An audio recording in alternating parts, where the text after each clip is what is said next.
Subscribe to our channel by clicking the subscribe button. Click the bell button and enjoy the latest uploads from our channel.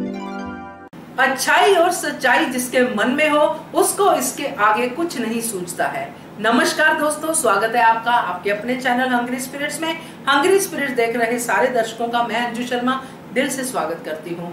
Ahilyabai Holkar, जिनको बचपन से ही यही समझ में आया है कि सब खुश रहें, सबकी खुशी के लिए बात करनी है, चाहे वो जितनी भी एज में उन्होंने इस चीज को फील किया, वहां से लेके अभी तक जितना हमने देखा है और आगे भी हम देखेंगे, उसी खुशी के चक्कर में, उसी खुशी की रिस्पॉन्सिबिलिटी में वो रेणु की खुशी की बात करने की कोशिश करती हैं और यही कोशिश उनको एक भूल करवा देती है जिसके बारे में मैं बात करना चाहती हूँ। और इसीलिए उनको अब समझना बहुत जरूरी हो गया है कि अब मुझे क्या करना है और कब करना है। चलिए बात करते हैं इसके ऊपर, मगर पहले वही गुजारिश, जिन्होंने अभी तक चैनल को सब्सक्राइब नहीं किया है कर लेना चाहिए ताकि आपको हमारे वीडियोस के नोटिफिकेशन मिलते रहे और बेल आइकन तो जरूर दबाइएगा। Thank you so much. तो दोस्तों, अहिल्याबाई होलकर जिनकी सहेली रेणु विधवा है, उनको विधवा सहेली के लिए वो बहुत कुछ करना चाहती है क्योंकि वो नहीं चाहती कि मेरी सहेली दुखी रहे।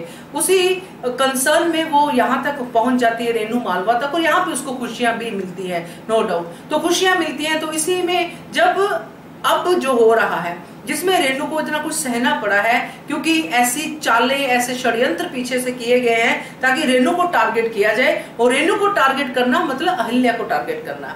अब अहिल्या टारगेट होती है और इसी उसमें वो एक ऐसा फैसला लेती है जब हरकूबाई साहब से उनकी बात होती है कि मल्हार राव होलकर की तरह सोचना है, समाज को बदलना है तो उनकी तरह सोचना पड़ेगा, तो किसी को तो बदलना है, ये सब दिमाग में चलता है। और इसी में उनको एक ही सोल्यूशन दिखता है कि अगर मैं रेणु को सुहागन बना दूं, अगर उसकी शादी करवा दूं तो ये अच्छाई वाली बात है। उन्होंने अपनी तरफ से भला सोचा, मगर यहाँ पे सिर्फ एक चीज का ध्यान रखना चाहिए था कि जब वो उनसे बात कर रही थी, मामा मामी से बात कर रही थी उनके बेटे के बारे में जो रेणु के पास वो छोड़ के आई है, तो मामी बार बार उसको ये बोल रही है कि तू पहले राज जी को लेके आ, पहले मेरे बेटे को लेके आ।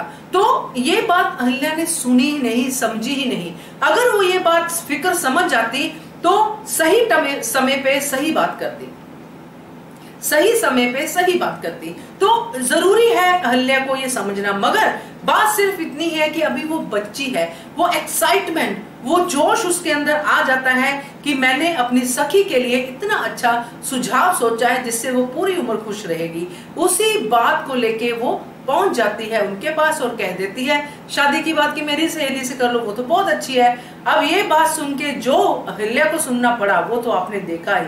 तो कहने का मतलब यह है कि अच्छाई और सच्चाई दिमाग में है, दिल में है, करना चाहते हैं, मगर सही मौका भी देखना पड़ेगा, दूसरे के दिल को भी देखना पड़ेगा कि क्या अभी ये इस सच्चाई, इस अच्छाई के लिए, इस फैसले के लिए तैयार है कि नहीं तैयार है। तो ये मौका जो है अहिल्या को देखना चाहिए था, जो वो नहीं देख पाई क्योंकि खुशी इतनी थी। तो खैर कोई बात नहीं है, अभी तो उन्होंने बहुत कुछ करना है, आगे हमें बहुत कुछ देखना है, उन पे बात करनी है, मगर इस बात को लेके जरूर उनको याद रहेगा आगे भी कि कैसे फैसले को सोच समझ के सामने रखना है। आप क्या कहते हो कमेंट कीजिए, देखते रहिए channel hungry spirits. Thank you so much.